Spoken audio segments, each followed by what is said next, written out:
శివుడిని నేరుగా దర్శించుకోకూడదా? ఎందుకు అనే విషయం ఇప్పుడు ఈ వీడియోలో తెలుసుకుందాం. శివాలయంలోకి వెళ్లగానే శంకరుడి కన్నా ముందు ధ్వజస్తంభం, ఆ తర్వాత నంది కనిపిస్తాయి. నంది కొమ్ముల మధ్యలోంచి బోళాశంకరుడిని దర్శించుకుంటారు.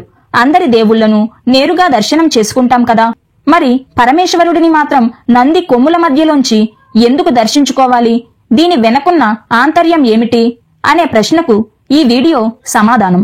గోమాత భూమికి ప్రతిరూపం. వృషభం ధర్మానికి మరో రూపం. ధర్మానికి 4 పాదాలుంటాయి. అవే సత్యం, తపస్సు, శౌచం, నియమం. సత్యం అంటే మనసు, ఆలోచన, దృష్టి, చేసే పని సత్యంతో నిండి ఉండడం. శౌచం అంటే మనసు, ఆలోచన, దృష్టి, చేసే పనిలో పవిత్రత నిండి ఉండడం. తపస్సు అంటే ఏ విషయంలో అయినా ఏకాగ్రతతో ఉండడం. నియమం అంటే పద్ధతి తప్పకపోవడం. వీటికి స్వరూపం నందీశ్వర రూపం. అందుకే మనిషిలో ఉండే పశుతత్వాన్ని తొలగించి ఈ 4 పాదాల్లో నడిచేలా దీవించమని ఆ శంకరుడిని వేడుకోవడమే నందీశ్వరుడి కొమ్ముల మధ్య నుంచి చేసే నమస్కారం. కొమ్ములు పట్టుకుని వెనక తోకపై చెయ్యి పెట్టి ఆ భగవంతుడిని దర్శించుకుంటూ, స్వామి, నా పశుతత్వాన్ని అదుపులో పెట్టుకుంటాను అని మాటివ్వడమే దీని అర్థం.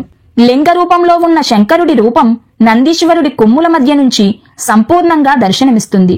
ఆ దర్శన సమయంలోనే నందీశ్వరుడి చెవిలో కోరిక చెప్పుకుంటే ఆ కోరిక శివుడి చెంతకు చేరి తీరుతుందని భక్తుల విశ్వాసం.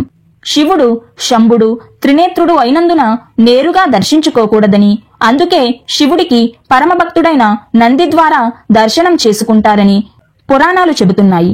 దీనినే శృంగ దర్శనం అని కూడా అంటారు.